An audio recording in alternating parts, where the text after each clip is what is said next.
So there I was, standing in my garage, holding a pair of bolt cutters, while the HOA president sprinted down my driveway like I'd just severed her connection to national security.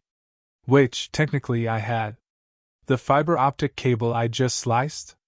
It powered the entire neighborhood surveillance hub, through my garage wall. Without asking. Without warning. Without a single damn permit.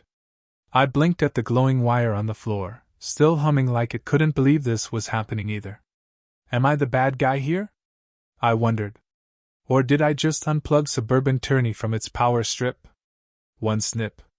That's all it took to start a war. Hello everyone. I'm so glad you're here. Every day, I share fascinating real-life stories with you. Don't forget to hit the like button and subscribe to the channel, so you never miss the most meaningful moments. And today, I have another touching story to tell. Enjoy listening. You ever have one of those mornings where the world feels just slightly off? It started with a cup of coffee and a question I couldn't answer. Why was my electricity bill higher than usual this month? Not outrageous, but noticeable. Enough to make me double-check the usage history online. That question led me outside to the shed, coffee still in hand, expecting to see maybe a forgotten freezer plugged in or the neighbor's kid messing around. What I found was an orange flag. One of those little utility markers you only ever see when something's about to get dug up. Then two more. Then fresh dirt by the shed. I crouched beside the foundation. That's when I saw it, a thick fiber optic cable stapled to the outer baseboard, slithering like a nervous vein right through a hole in the wooden wall. My wall. Now, I'm not a conspiracy theorist. I don't go looking for trouble. But if you find unmarked wires bored through your private property without a word of notice, you're either being bugged, robbed, or hijacked. I followed it. Behind the shed. Along the fence. Around the bend. Straight to the HOA clubhouse, a beige prefab that everyone pretends is an executive center but looks more like an abandoned DMV. I didn't yell. I didn't threaten. I did what any reasonable adult with a backbone would do. I took photos. Clear, time-stamped. Wide angles. Close-ups of the drill hole. The power strip. The booster cable. Everything. Then I walked up to Margot's door. If you've ever met a woman who makes passive aggression feel like a religious calling, you've met Margot. HOA president, self-appointed. The kind of person who talks about visual cohesion, like she's an urban planner, not a retired substitute teacher with too much time on her hands. Well, it's for the benefit of the community, she said after I showed her the photos. And you're not using that part of the shed anyway, are you? I didn't raise my voice. I didn't let my hands tremble. I told her, calmly and directly, that it needed to be removed. That they had 72 hours. I'll look into it. She smiled. She didn't. Instead, I got an email from a generic HOA address CC'd to 5 other board members. A block of text so smug it might as well have been printed on pressed linen.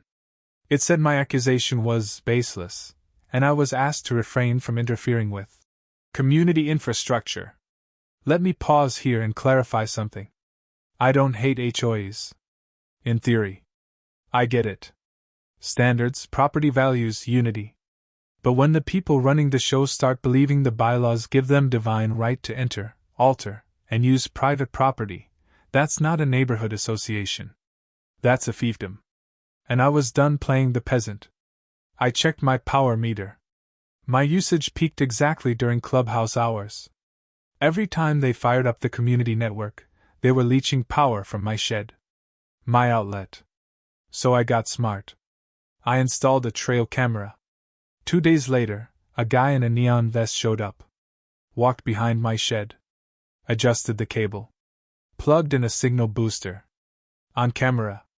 I brewed another cup of coffee, sat down at my desk, and wrote up an invoice. Labor costs. Electricity usage. Wall damage. Security upgrades. Folded it neatly, hand-delivered it. Margot took it with that same step-forward smile and shut the door in my face. The next morning, I cut the power. And that was when things really began. The morning after I cut the cable, I expected silence.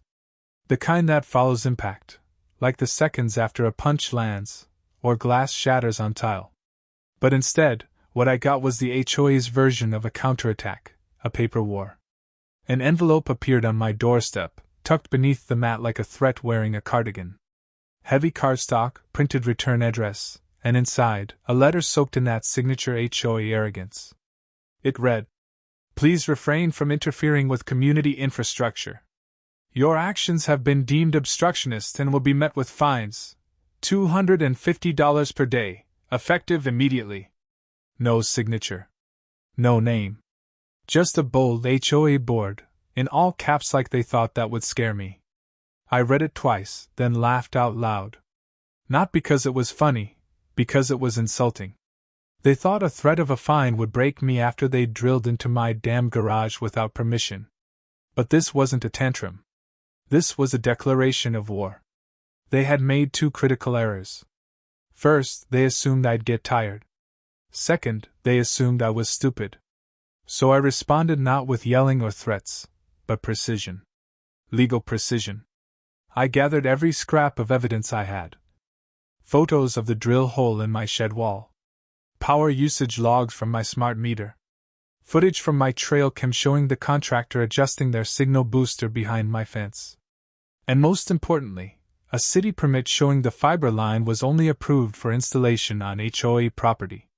My address? Not even mentioned. Then I sat down, wrote a polite but firm notice, and hand-delivered it. Same style as theirs. Professional. Civil. With a little flourish at the bottom, a line item labeled Labor, unauthorized electrical draw, structural repair fees, $3,800. I even included a due date. I didn't hear back for a day. Then two. But I knew they'd seen it, because my camera caught Margot herself pacing by the shed that evening, talking into her phone, gesturing like she was directing traffic during a crisis. Which, in her mind, she probably was. Their little surveillance lair had gone dark the second I cut the line. But what she didn't expect was what came next. On the third day, the inspector showed up. Not one of theirs, mine. City code enforcement. He arrived in a reflective vest, clipboard in hand, soft-spoken but sharp-eyed. Walked the perimeter with me. I showed him the cable route, the power strip, the wall they'd punctured. He didn't say much, just nodded, took notes, and muttered a quiet, "Yeah, that's a violation." I asked how bad. He said, "They won't like it." Music to my ears. By that evening, the entire neighborhood's Wi-Fi was down. The clubhouse, that dreary beige trailer with delusions of grandeur, was officially offline. And you know what? The silence? It was beautiful. But of course, it didn't last. The next morning, Margot was on my porch. No warning. No knock. Just there, red-faced, clutching another stack of HOA letterhead like it was a passport to power. "You can't just keep sabotaging community property," she barked, voice hitting that shrill pitch only dogs and Karens can hear. I didn't flinch. I opened the door just enough to meet her eyes and said, "That's not community property. That's my garage. You drilled through my wall. That's trespassing." Her lips curled like she'd tasted something bitter. "We have precedent." I almost laughed. "No. You have a hole in your case and a violation notice from the city." And then I closed the door. That night, I checked the garage. Because I had a feeling. And sure enough, there it was. A new cable. Thin. Black. Subtle. Looped around the rafters like a snake pretending to be a support beam. And not where the last one had been.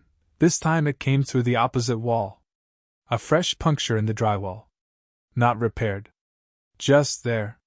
They had rerouted it again. I stood in the dark, the glow of the line mocking me.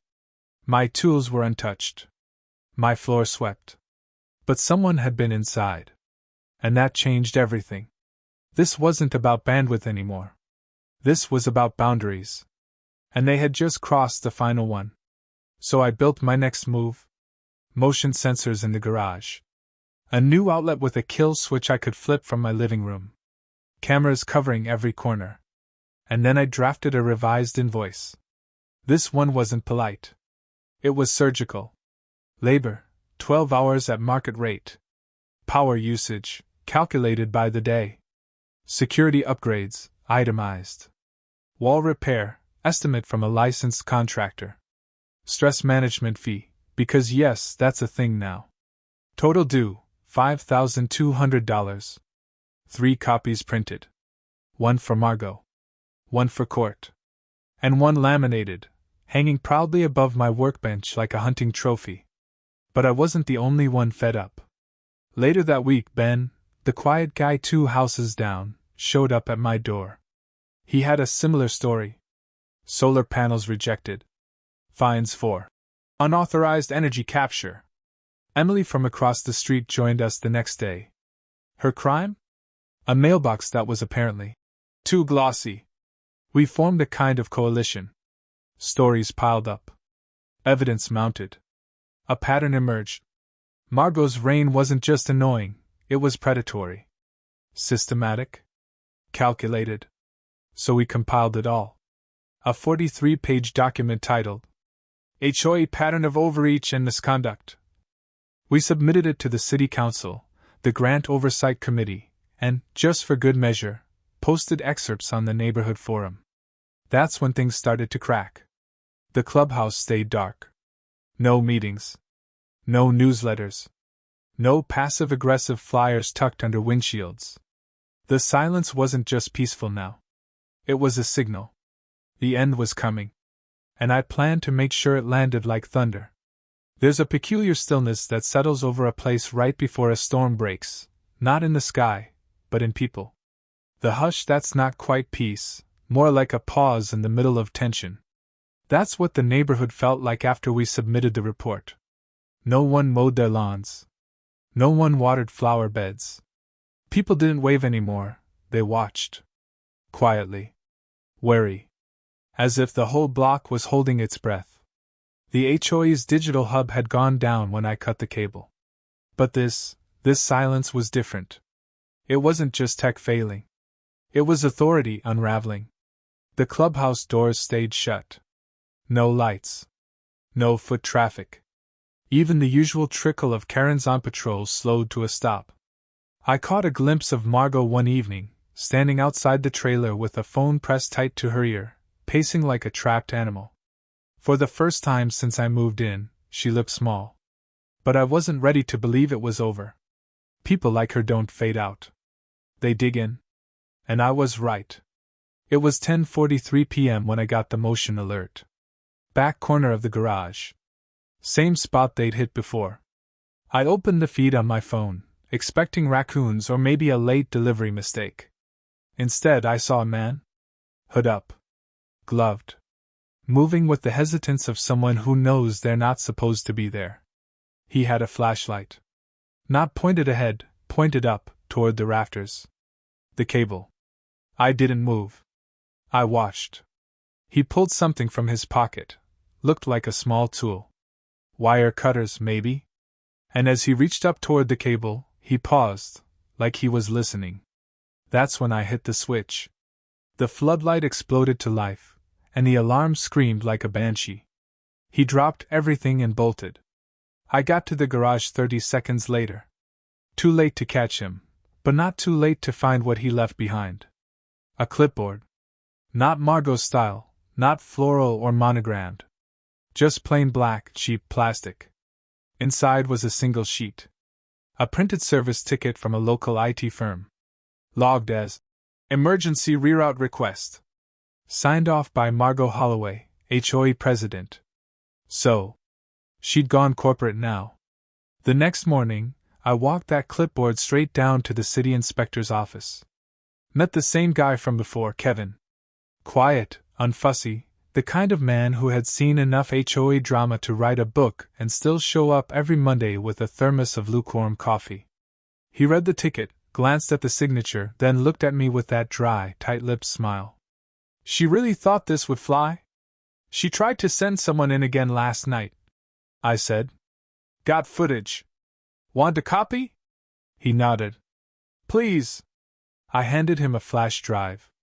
Then, for good measure, I pulled out the updated invoice, now totaling over $6,000, and laid it on his desk. Think she's got any defense left? Kevin leaned back in his chair, staring at the ceiling like he was counting tiles to avoid rolling his eyes. She might try to claim precedent. Maybe a community emergency clause. But the moment she forged that contractor request, she stopped being an annoying precedent and started being a liability. I smiled. So, what happens now? He chuckled. I'd clear your calendar for the week. Things are about to get busy. By Friday, the storm hit. And it started, hilariously enough, with a flyer. A single sheet taped to every mailbox, screen printed with panic. No HOA branding. Just bold letters and desperation. Emergency meeting, HOA board restructuring vote. Time Saturday, 3 p.m. Location, driveway of 114 Beechwood Lane. This is your neighborhood. Demand accountability. No clubhouse. No RSVP. No pretense. Someone, not Margot, had taken matters into their own hands. I showed up early, chair in hand, coffee in a thermos. I expected maybe 10 people. A handful of tired homeowners who'd had one too many fines for mismatched wind chimes. There were 35. Neighbors I hadn't seen since I moved in. A young couple with a stroller. Ben from 2 doors down. Emily, whose mailbox started this whole spiral. Even the guy who'd painted his fence gray and vanished from the HOA email chain months ago. And standing at the head of it all, Helen. Retired principal. Sharp eyes. A voice that carried like thunder when she wanted it to. And a folder in her hands labeled HOA Transparency Initiative. Helen didn't yell. She didn't rant. She simply spoke the truth. Margot Holloway, she said, has violated more than just your fences and your mailboxes.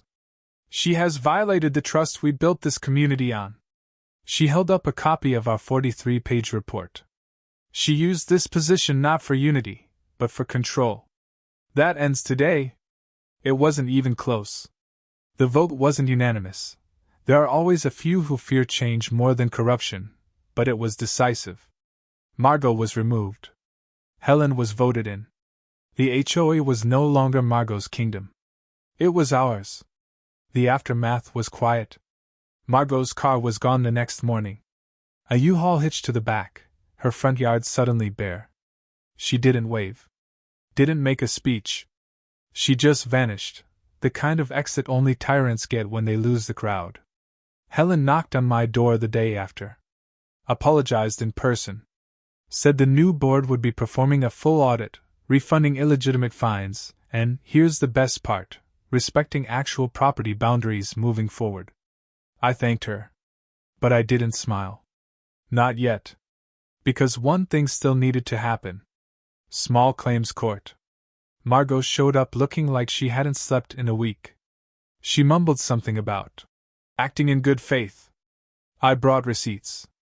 Literal receipts. Power bills. Video footage. Permit documents. The invoice. Photos. Even the laminated version from my garage wall. The judge didn't take long. He ruled in my favor. Awarded me full damages. Added filing fees. When I walked out of that courthouse with the check in my hand, I didn't celebrate. Not yet. I went home. Patched the final drill hole. Repainted the interior wall. Then I added a metal sign to the outside of my shed. Black lettering. Clean font. No network zone. Trespassers will be inst. Funny thing is, people laugh when they see it now. Even Helen. Especially Helen. Because in the end, this wasn't just about a cable. It was about power, the kind people think they can take with clipboards and bylaws and buried wires. But real power? That lives in quiet people. The ones who say nothing until it's time to speak. And when they do, they don't yell. They cut the cable. I used to think battles were won in big moments, a speech, a courtroom verdict, a dramatic gesture. But the truth is, the real victories happen later, in the silence that follows. That weekend, The silence was deafening. No more HOA emails. No late-night drilling. No smug notes. The only sound was the wind brushing through the trees, and the faint, almost embarrassed hum of the new, properly installed fiber line, routed legally through city-approved easements. Not my garage. Not my shed. I'd won. But something inside me wouldn't rest. Because I still had questions. Who signed off on the contractor originally? Where did the money come from? How many other homeowners had been manipulated, silenced, or fined into submission? So I did what people like Margot never expect. I read the paperwork. The HOA, like most neighborhood associations, was technically required to provide open access to financial records and meeting minutes. Nobody ever requested them. I don't think anyone even remembered that clause was in the agreement. I did. And Helen, bless her principled heart, didn't stop me. In fact, she encouraged it. So I requested everything. Budget reports. Permits. Meeting logs. What I found made my stomach twist. 6 months ago, the HOA applied for a city-funded grant. The purpose? Development of communal wireless infrastructure. A fancy way of saying, we want to install Wi-Fi for the neighborhood. The application claimed the project would be limited to HOA-owned common areas. No mention of private sheds. No drill-throughs. No garage encroachments. They submitted a map. I printed it. Highlighted every boundary. My property? Nowhere on it. But it got worse. Because the signature on the grant paperwork, the person who swore, under penalty of perjury, that everything was above board? Margot Holloway. She hadn't just overstepped. She hadn't just lied to me, or to the contractors. She had lied to the city. She had misused public funds. And she had done it with full confidence that no one would check. Well, I checked. And now it was time for consequences. I filed a complaint with the city's Grant Oversight Committee. Attached everything: the false application, the cable photos, the permit mismatch, trail cam footage of the technician entering my garage. I even included my original invoice for good measure. But I wasn't done. I compiled a new report. A neighborhood dossier. Stories from Ben, Emily, and 3 others. Each one had a different tale: mailbox fines, unapproved surveillance, bizarre citations for things like visually disruptive bird feeders. Yes, that's a real thing. Margot once issued a warning because a neighbor's feeder attracted unregulated wildlife. I titled the report, Pattern of Abuse, the Holloway Era of the HOA. 43 pages. Bound, indexed, and color-coded. I sent copies to the HOA Oversight Board, the City Council, the Mayor's office, and, just for good measure, the local paper. Then I waited. It didn't take long. The city fined the HOA for unauthorized use of grant funds. Ordered the removal of all illegally installed equipment. Imposed a freeze on future grant applications until a full audit could be completed. And Margot? She went quiet. No statements. No appeals. No more appearances at driveways or meetings or community cohesion briefings. Just silence. But the neighborhood was waking up. It started with a knock on my door. Ben again. This time, with a story that chilled me. 3 months ago, he'd been approached by someone claiming to be an HOA assessor. They told him his solar panels were a risk to visual unity, and that his roof needed to be resealed to avoid a fine. Then they offered him a contractor who could do it cheap. He paid. The guy never came back. Turns out, there was no contractor. It was a shakedown. A quiet one. I helped Ben file a report. 2 days later, Emily found a letter from Margot still sitting in her HOA inbox, time-stamped the same week she was removed. It warned her that if she continued to associate with known disruptors, her landscaping review could be reopened. Subtle. Threatening. Desperate. That's when I realized Margot hadn't lost. She was regrouping. I updated the neighborhood forum. Posted summaries of our findings. Not sensational. Just facts. At first, the responses were cautious. Then came the flood. Dozens of homeowners came forward. People who had paid expedited permit fees. Others who had mysteriously failed fence inspections. One guy even shared a photo of a citation for owning non-neutral seasonal lighting. It was a string of blue Christmas lights. Blue. Margot's empire hadn't been about order. It had been about control. And she had ruled it like a quiet tyrant, counting on paperwork, fear, and silence to keep her throne. Well, the silence was gone now. By the end of the week, Helen announced something that no one expected. A full audit of every HOA decision made over the last 2 years. A vote to reform the bylaws. And, if needed, the potential dissolution of the HOA entirely. People clapped. I didn't. Not because I wasn't thrilled. But because I knew the fight wasn't quite over. There was still one last thread to pull. And it led right to Margot's front porch. I hadn't seen her in over a week. Her car was gone. Her house looked shut down, no lights, no mail, no movement. But then, one evening, an unfamiliar number popped up on my phone. It was the contractor. The same one who'd installed the fiber line. His voice was tired. Flat. Look, he said. I didn't know it was private property. They told me it was cleared. They showed me a permit. It looked real. Who signed off on the work? I asked. A pause. Margot Holloway. And one other board member. But she told us to avoid you. Said you were hostile? I laughed. I wasn't hostile. I was thorough. Before we hung up, I asked him one more thing. Why call me now? He hesitated. I saw the article in the local paper. You were right. We should have checked. But most people don't push back. They just fold. I stared at the wall.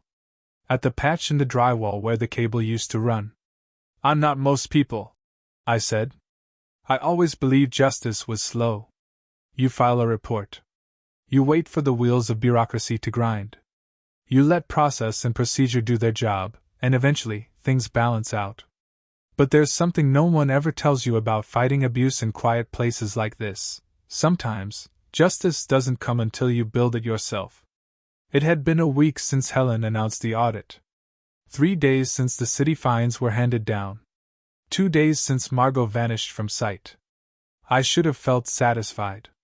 But I didn't. Because Margot had slipped away, not just physically, but from consequence. She'd signed off on illegal installations. Lied on a city grant application. Used public funds to dig into private property, and then vanished behind bureaucracy, hoping we'd be so relieved by her silence we'd forget the damage she'd done. I didn't forget. So I picked up the last copy of my invoice, the laminated one, and I walked it down to what used to be the HOA clubhouse. It was locked, dark, deserted. I taped the invoice to the door and walked away without a word. It wasn't for Margot. It was for everyone else. Later that afternoon, I was sitting on my porch when a car rolled slowly down the street. White SUV, familiar. It stopped in front of my house. She didn't get out. Just sat there, sunglasses on, engine running. Watching. And I watched back. 2 minutes passed. Maybe 3. Then she drove away. Like a ghost trying to haunt a place it no longer owned. That was the last time I saw Margot Holloway. What came next wasn't flashy. It wasn't cinematic. But it mattered. The new board held their first open meeting in Helen's driveway. No folding tables. No microphones. Just chairs in a circle. Neighbors brought snacks. Kids played on the sidewalk. For the first time in months, maybe years, people actually talked to each other like humans instead of suspects. They asked for my input. I declined. Not out of spite. I was just tired. And I knew my job was done. But the story didn't end there. A few weeks later, a city official contacted me directly. Said the Grant Oversight Committee had completed their investigation. The verdict? Fraudulent application. Misuse of public funds. Ban on future HOA grant submissions for 5 years. They named names. Margot Holloway. And a second board member, one who resigned quietly before the vote. The city wouldn't pursue criminal charges. Not enough to prove intent. But they did notify the state licensing board for Margot's real estate license. And from what I heard, it didn't survive the winter. One afternoon, a knock came at my door. It was Helen again, clipboard free this time, holding a plate of cookies that looked homemade and slightly terrified. "Don't worry," she said, smiling sheepishly. "They're gluten-free. I checked the bylaws." I laughed. It felt good to laugh. She handed over the plate, then got serious. "We've been talking," she said. "Some of the neighbors. We're thinking of dissolving the HOA. Maybe starting something simpler. Voluntary.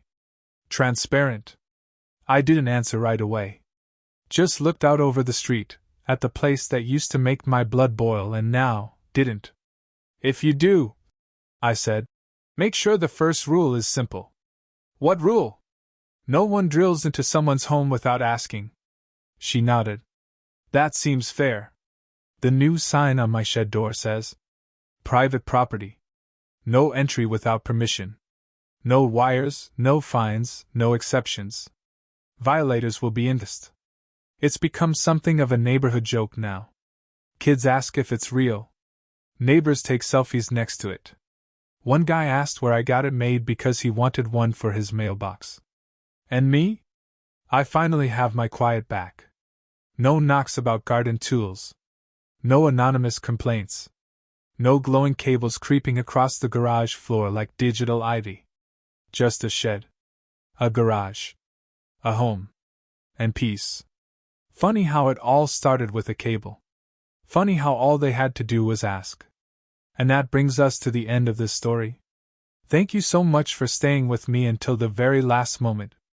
If you enjoyed it, consider subscribing, it really helps the channel grow. I've also picked 2 more videos you might enjoy, so don't forget to check them out. See you again soon with a brand new story. Until next time.